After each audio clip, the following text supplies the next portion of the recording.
I'm a 42-year-old guy, and she's a 37-year-old woman. Our paths crossed at work. I'm a sound engineer at a football stadium, and she applied for a stadium maintenance and cleaning job one summer. I noticed her during a game when the stadium manager was showing the news stories around. She stood out from the rest, wearing expensive clothes, owning a fancy phone, and driving a Range Rover that must have cost a fortune. And let me tell you, she was drop-dead gorgeous. I was like, whoa. Where has she been all this time? She didn't seem like someone who needed to work, but there she was. I couldn't take my eyes off her for a whole month, but didn't know how to approach her. She had this sadness in her eyes and kept to herself mostly. I tried getting some info about her from Stan, the stadium manager, who happened to be a childhood friend of mine, but it turned out no one really knew much about her or her story. All I got was that she was from Wisconsin, 34 years old, and came from a wealthy background. But that didn't matter to me at all. Stan suggested I should just talk to her if I wanted to know more. He said she often worked overtime cleaning the stadium after games, and there was still an opening for that shift, so he let me sign up. And that's exactly what I did. After the games that week, I joined the cleaning crew to help clean up the stadium, and guess who showed up too? Yep, she did.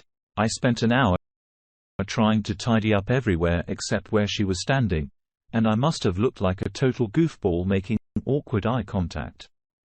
But you know what? She smiled and waved at me. And, man, that smile was something else. It was the first time I had seen her smile, and it was absolutely beautiful. Even though I felt super awkward, that smile gave me the courage to approach her. She asked if I could help with her trash bag. And, of course, I said yes. We didn't talk much that day, but I managed to get her name. Let's call her Karen. After that, we ran into each other from time to time during the after-game cleanups, and we'd help each other out. Our conversations mostly revolved around me because whenever I tried to ask personal questions, she'd dodge them. I figured it was the setting that made her uncomfortable, so I decided to engineer more chances to see her outside of work. Finally, one Saturday after the cleanups, she had car troubles, and I offered to give her a ride. At first, she declined, saying she'd wait for a taxi. But when I drove out of the premise and saw her still waiting, we both laughed. That's when I offered her a ride again. And this time, she accepted.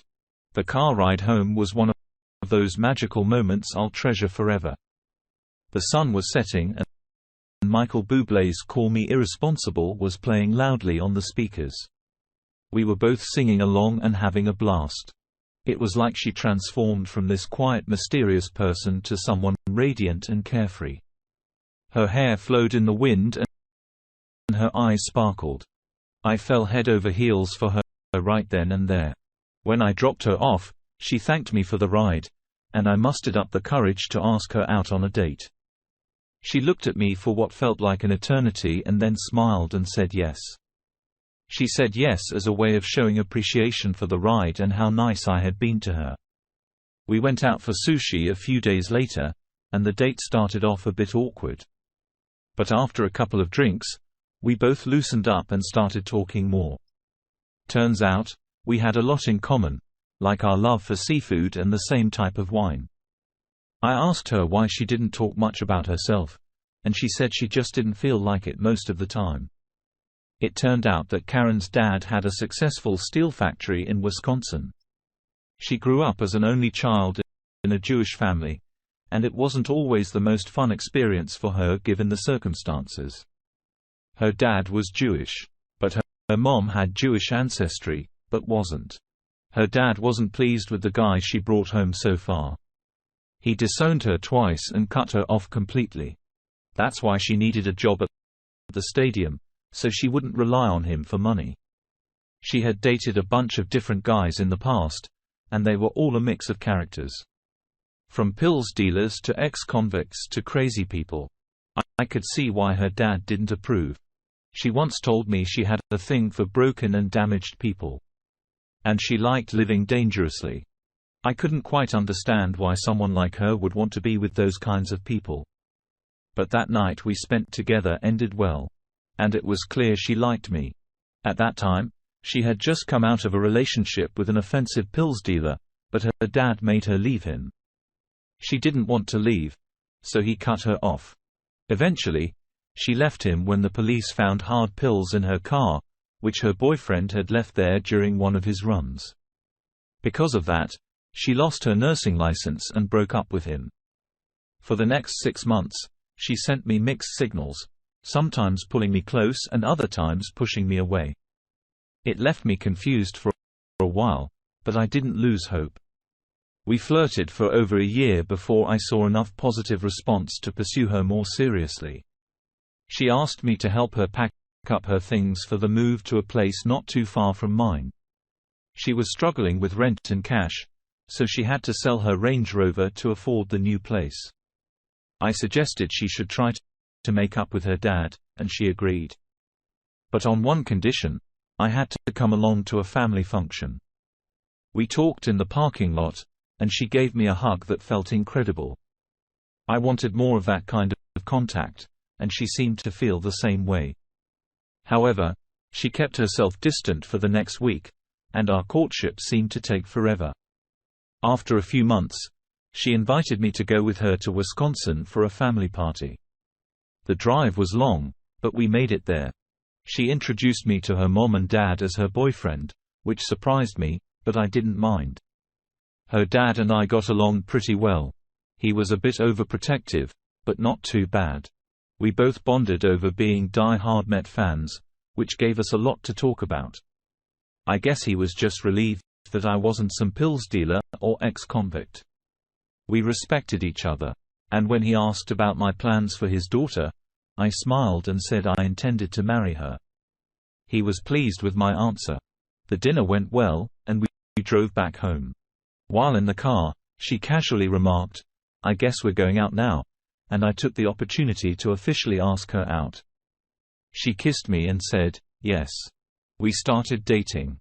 And a few months later, I moved in with her. Our life together was perfect, and we were really happy. A year later, I proposed, and we got married at a small country club in Wisconsin.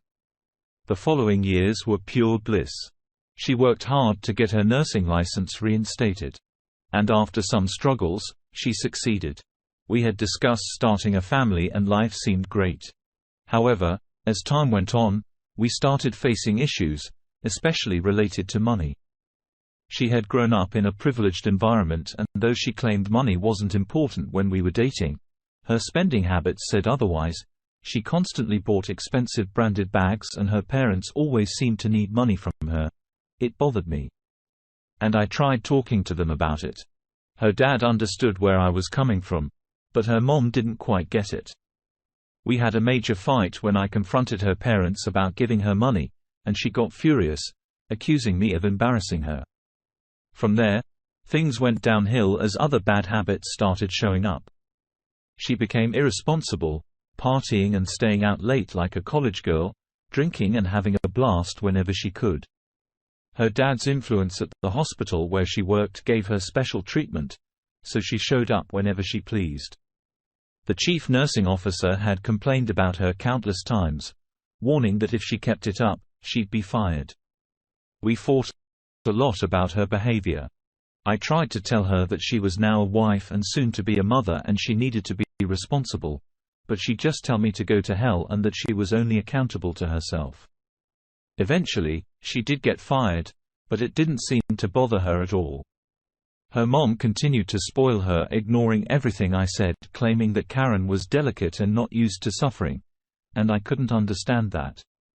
Some days she'd come home late and on one occasion, she didn't come home at all. I had to go out at 3 a.m. to look for her, and her friends were surprised she wasn't home as they had put her in a cab before leaving. Turns out she hailed a cab and went back to the club after her friends left. Wanting to continue partying, when I got to the club, I saw her in the parking lot with a big guy in an inappropriate situation, and it drove me crazy with anger. I rushed at him. and we ended up in a scuffle, exchanging a few blows until the club security intervened. Thank goodness they did, because the guy had a knife, and he could have seriously hurt me with it. I got a few injuries in the process. Karen just watched and cried, begging us to stop.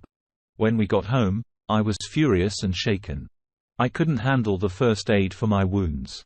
I wanted her to leave, but she begged and promised to change. The sight of blood and injury seemed to get to her, and she felt remorseful and guilty. She stayed with me the whole week, and we had long talks. I suggested she see a therapist or counselor to work through her issues, and she agreed. She had a tough childhood and teenage years. Neglected by her parents, who only showered her with gifts and money instead of their time, so she ended up with the wrong crowd. Hanging out with pills, dealers, and obsessions had taken its toll on her. I took her to her first therapy session, and she felt better after talking to the therapist.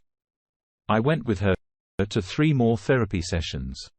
And overall, her mood improved, and she seemed to have more control now. I talked to her parents about her situation and what happened at the club the other day, and the fact that she started seeing a therapist. Her mom blamed everything on me, but her dad understood. She kept improving, quit smoking, came home early, and was thinking about going back to work. Things were good for a few weeks, but then she started slipping again. She'd be on her phone all day texting. And when I tried to talk to her, she'd say I was boring or annoying her. Whenever I brought up her phone use, she'd counter by saying I wanted her to stay home and go out less. We fought a lot, and I was getting fed up. One day, I decided to surprise her and pick her up from her appointment. When she came out, she was holding hands and laughing with a man I'd never seen before. She introduced him as Charlie, saying they both had therapy appointments and met in therapy. During the car ride home, I asked her about holding Charlie's hand like that, and she brushed it off, saying I didn't need to worry because Charlie wasn't straight. I accepted her explanation. Things were okay for a while. But one day, she went to her therapist and I left for work. While I was at work, a buddy of mine who works as a sports camera operator called me and asked about Karen. He seemed a bit odd and asked where she was. I told him she was at her therapist's office. He said he had a video to show me and didn't want me to freak out. But it was already too late, as I was already freaking out. He sent me a video on WhatsApp. In the middle of the game, he had captured my wife in a hat, holding hands and kissing a man I recognized as Charlie. The same Charlie she claimed wasn't straight. I was so furious. And all I remember is my buddy trying to calm me down. As soon as I finished work, I rushed to the therapist's office. Even though her session wasn't over for another hour, I called her cell, but she didn't pick up. The therapist informed me that Karen hadn't been there for a while, and she had been trying to contact me, but couldn't reach me on my new line. However, I hadn't changed my phone number. Karen had lied, claiming I lost my phone and had to change lines, and she gave the therapist the wrong number. I got back home, seething with anger, and waited for her. When she finally returned, I asked where she had been, and she said she was at therapy. I questioned why she didn't pick up her cell, and she claimed phones weren't allowed during therapy sessions. Clever excuse, I thought. I didn't let on that I had been at her therapist's office or mentioned the video. I wanted her to come clean on her own. So I asked if there was anything she wanted to tell me. She looked confused and denied anything was wrong. For days, I observed her from a distance as she went out every day, supposedly hanging out with gay Charlie and her friends or attending therapy sessions. Little did I know she was actually fooling around with Charlie behind my back. The thought infuriated me, and I couldn't believe she believed I was so naive. I hoped she would eventually confess and tell me the truth, but the weeks dragged on, and she remained silent. We didn't even talk to each other anymore. Whenever her parents called, she put on a fake happy act, pretending to be a loving wife so they would keep sending her money. She even invited Charlie over with him, still playing the idiotic charade of being gay. I lost my self-assurance as a man and sank into depression. The pain was unbearable, and I couldn't muster the courage to confront her. Things continued like this until the end of the year. On New Year's Day, I asked her again if she had anything to confess, but her response remained the same. The family Passover dinner was approaching in April, and I had given her plenty of time to come clean and tell me the truth. In the meantime, I hired a private investigator to gather all the evidence I needed for what I was about to do. Then I consulted a lawyer and had him prepare the divorce papers.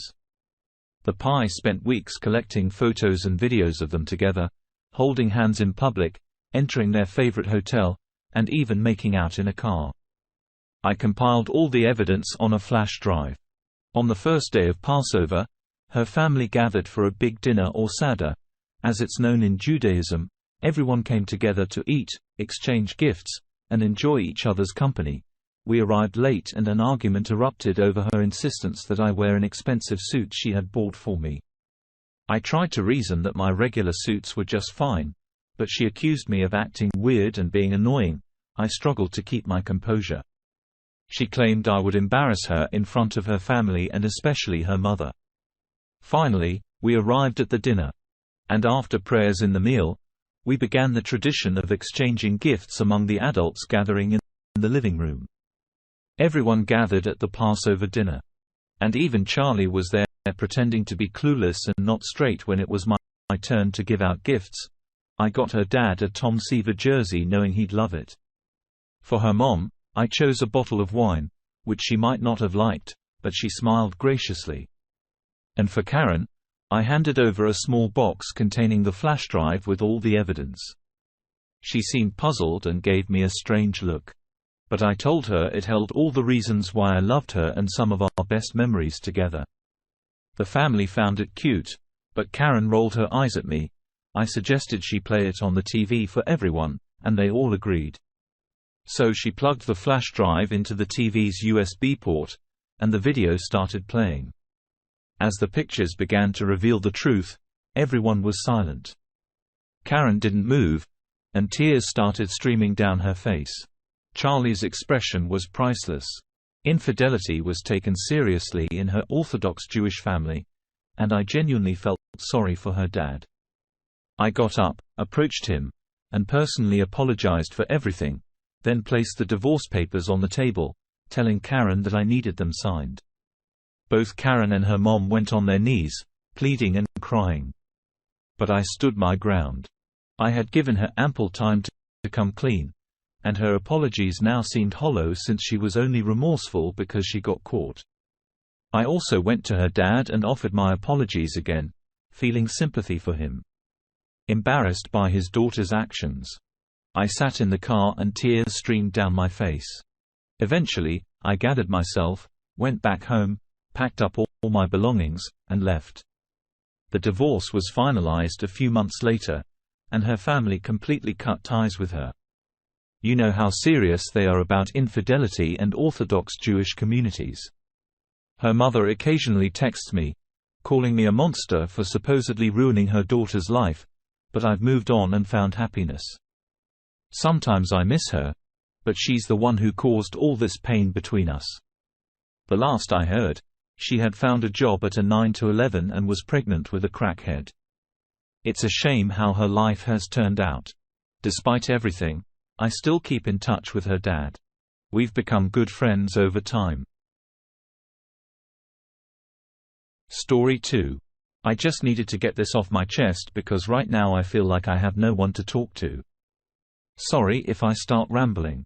We're about to hit our 27th year of marriage this October. We have 2 kids. Our daughter lives with us. She recently got married and is waiting for her husband's deployment to the Air Force. Our son, on the other hand, is a Marine and lives on the opposite coast. Things have been rough for us for the past 6 months, mainly because I've been dealing with ED. To put it plainly, my wife has a high sex drive, but I can only go so far. I've tried multiple pills, experimented with toys and tried to be creative. But for her, it's just not the same as the real thing. She started becoming more distant and even lashed out at me, saying I don't love her anymore or that I'm not attracted to her. It's tough for both of us as I struggle with my own feelings of inadequacy because of Ed. And there have been times when I turned her down for closeness because I know I can't fully satisfy her. It's a tough situation for both of us. My wife's always on social media posting a lot. We're different in that way. I prefer reading what my friends are up to, but don't post much while she's constantly posting. Lately, she's been sharing tons of pictures of herself. And her friends shower her with compliments, calling her beautiful. I noticed this one guy all over her posts, but I figured, hey, some guy probably has a crush on my wife, but wouldn't engage in anything like that. In the past few months though, my wife's been growing more distant from me, and she's been getting upset, saying I'm not giving her enough attention. With everything going on with COVID, she's not working, but I'm working full-time from home. I thought maybe it was just the stress getting to her, so I tried to make an effort to be there for her even more. I'd come out of my office throughout the day to talk to her, but it seemed like she was pushing me away, shutting me down. Then we had a massive argument, and she laid out all the things she's unhappy about. She said, I'm not giving her what she needs. Closeness, intimacy. Our current bed life has become a big problem for her, and she's craving something that no longer works for me. It's been tough, I feel terrible, but I don't know what else to do. So in an attempt to figure out where things went wrong, 2 nights ago, we were talking. And her phone buzzed. I was right there, and it was a Facebook message from some guy. You know, the same guy who's been all over her Facebook engaging with her, and guess what it said? Miss you, thinking about you. I was like, what the hell is this? She starts explaining that he's just an old friend from her childhood who reached out on Facebook, and they know each other's families, so it's nothing serious. But as the night went on, I started uncovering a series of lies, and it just kept getting worse. Turns out they've been talking for months, just reminiscing about family and childhood stuff. Then it escalated, and she was telling him about our marriage problems. But she swears that's as far as it went. But when I pushed her to be honest, it got even worse. They were exchanging fantasies about what they do to each other. She broke down saying she was just craving Zach so badly, but here's the thing. We do have closeness, but it's not the full deal. We do what we can without penetration because of my issues. Then she tells me she has to go out. She needs to think about all of this. I almost lost it and pleaded for her not to leave, but I held back. It's a mess. I thought she might be calling a friend. A girlfriend, you know? Then it hit me. What are the chances she's actually talking to that guy? So in kind of a crap move, I went on Verizon's site and checked her phone logs. Bingo. There was a 30-minute call with a number right after she left. I got worried and started digging around to find out who it was. It was getting late, and I was freaking out about why she wasn't coming back. I texted her a few times, but she didn't reply. Finally, around 2 a.m., I got a text saying she's coming home. When she got back, I asked her what she did. She told me she went to see one of her girlfriends, and I asked who she called. She said she called her girlfriend, but I knew her friend's number because our families are friends. So I told her, I know you made another call. She looked shocked and I said, just tell the truth. That's when it all started pouring out. Throughout the night and into the morning, she finally came clean. She admitted they hadn't had sex yet, but they were planning to, and she said it was definitely going to happen. I asked her over and over if it was going to stop. If she was still committed to us. Every time I asked her, I got vague answers. She's confused and lost.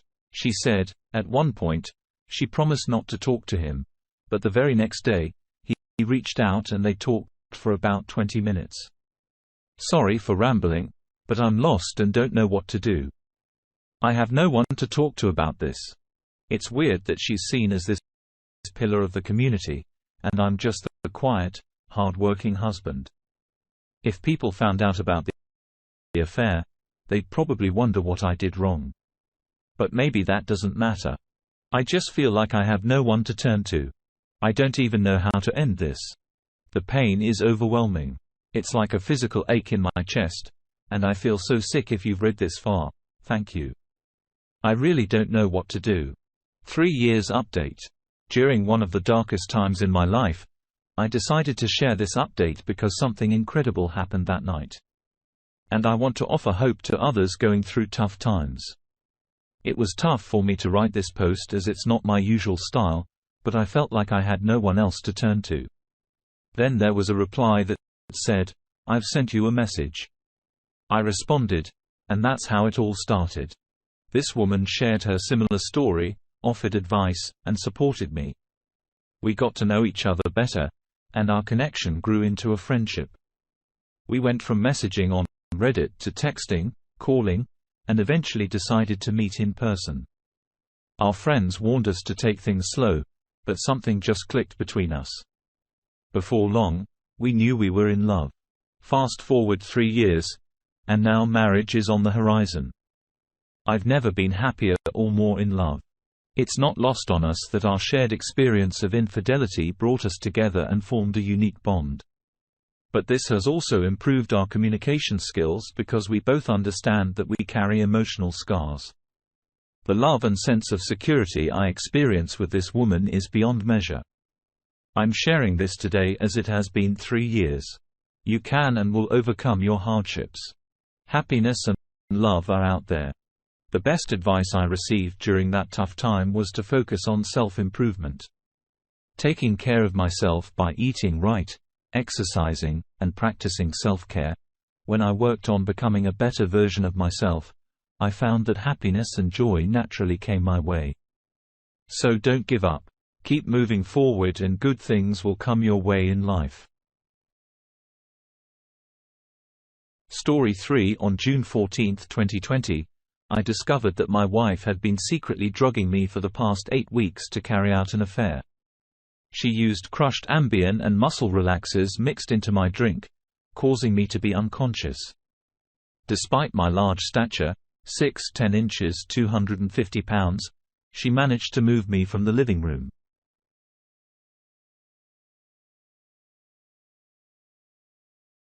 About 2 weeks after the COVID lockdowns began, her behavior and attitude shifted, becoming verbally abusive, manipulative, and frequently gaslighting me. Eventually, she resorted to drugging me. It turned out she was having an affair with her trainer in his home garage gym. During that time, she even asked me about collecting life insurance in case something happened to me. After I caught her and obtained a restraining order, my mom passed away a few months later. I've attempted to share my story twice before, but it gets flagged and removed instantly. Perhaps it was too long. So I'll keep this short. Through therapy, I learned that one way to cope with the trauma is to keep a list of the things I've learned so my suffering won't be in vain. I'm sharing it here in case it might be helpful to someone else. If you put up with certain behavior, it won't just continue. It'll get worse. Learn to distinguish between what you want and what you actually need. Don't lose your identity to please someone else. If they don't appreciate your small efforts, they won't appreciate the big ones either and might even resent you without realizing it. Be cautious of people who try to please you at the cost of their own well-being, as they may end up presenting you for it. Insecurity often leads to dishonesty. Personal worth and integrity are crucial for a healthy relationship. Don't let yourself become bitter, deceitful, or dishonest in any relationship. Respect your own boundaries. And if someone doesn't respect them, they don't respect you. Look for a partner not just for physical attraction, but for who they are beyond that, especially when sex isn't the focus anymore. Marry someone who has something to lose if the marriage doesn't work out. Marriage is an ongoing negotiation. Sex is overrated. Effective communication is what's truly attractive. Making mistakes is part of being human, but continually making bad choices after mistakes is what defines someone as bad. Trust your instincts. If something feels off, it probably is. Don't expect others to give you more than you expect from yourself. Update. I get that some folks find my words strange or insincere, and I apologize for that. It's tough to express everything concisely. I tried sharing the whole story twice, but the bot mods removed it right away, probably because it was too long. So I'm doing my best to give a summary. I've got loads of evidence to back up my claims. If you want details, DM me, though I don't feel obligated to prove anything to anyone. Regarding the wording, somehow she managed to drag me. Some people seem bothered by it. What I meant is that I'm a big guy and she drugged me multiple times, but I have no clue how she got me into bed every time. Story 4. My wife and I have been together for a solid 10 years, married for 8, and now we're raising 2 adorable kids together. She's the love of my life, and I can't picture myself with anyone else. Things started to change about 3 years into our marriage when she began showing a strong attraction to Asian characters in the shows and movies we watched together during our weekly movie nights. At first, I thought she was just kidding around, but it became evident that she was serious about it about a month ago when we were watching Chicago Med. She kept joking about wanting Dr. Choi, one of the characters, to be her doctor so he could feel her up. I laughed it off initially, but things got a bit uncomfortable when she insisted we stop watching the show after Dr. Choi got involved with another doctor. Looking back now, I've noticed that she's always been drawn to Asian men throughout our entire relationship. For the past few years, she's been obsessed with those K-pop stars. Talking about how she'd rather be with guys like Eric Mun and Jimin instead of me. She even made comments about our babies not being as cute because they're not Asian. It's weird and hurtful, especially because we have a Korean friend who visits us regularly. I used to think she acted strangely around him, but I didn't take it personally until last night. As I was tidying up after dinner, my wife asked if we could have a serious talk. I was a bit hesitant, but agreed. She started by saying she felt our bed life wasn't as fulfilling as before. I was surprised and asked how I could improve things for her. That's when she suggested bringing a third person into our bedroom. I instantly knew she had someone specific in mind despite her denials. We talked in circles for an hour. And eventually, she admitted that she had been having sexual thoughts about my childhood friend and wanted me to watch them together. I was shocked and told her I didn't want to discuss it further. So I ended up sleeping in the living room that night. The next morning, she took the kids to school, and went to help her sister pack for her move. We haven't spoken since the previous night, and I'm feeling lost about what to do. I'm sitting in my car outside my office writing this. Unsure if I can face her at home knowing what she's been thinking. I'm considering a divorce because she's not the woman I fell in love with anymore. And I suspect she may have already acted on her urges with my friend. I wonder if divorce is too extreme of a response for a sexual fantasy. Update. So after I posted last night, things were still tense between my wife and me. She was busy putting the kids to bed, so I took the chance to call my friend privately. I went outside, dialed him up, and spilled the beans about everything.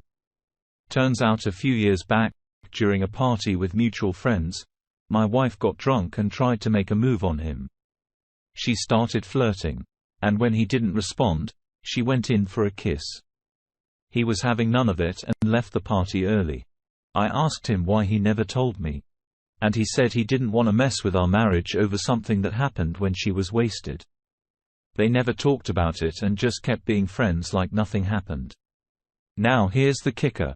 That party is around the same time her strange obsession with Asian men and media began. Putting 2 and 2 together, I thanked him for opening up to me and ended the call. I stormed inside and confronted my wife about everything. I was completely disgusted with her for trying to kiss my friend and suggesting I watch them together. I didn't hold back and told her exactly how I felt and what my friend had revealed. My wife finally admitted that she wanted to open our bedroom to my friend because she had feelings for him for years and wanted to avoid cheating on me. I made it clear that she already cheated by doing what she did, and it shattered the foundation of our relationship. I told her we're getting a divorce, and nothing would change my mind. Since then, I've been staying with friends and family, and she's been bombarding me with messages on my phone. But I'm proud to say I haven't given her any attention. I still see her briefly when I stop by the house to pick up my kids during the day. They're too young to understand what's happening, and they go to a daycare school program in the summer. So I don't stay long in the house. I've been looking for a lawyer to handle the divorce proceedings and searching for an apartment in my kids' school district. I feel liberated because many of you were right. Our marriage has been dead for a long time. As for my friend, I don't know if I can look at him the same way again. We've been close since childhood, and I don't want to lose him, but I may need therapy to work through it. I want to thank all my friends, family, and the supportive folks on Reddit. Your help and understanding have meant a lot to me and made me feel validated in my feelings. Thank you all for being there for me.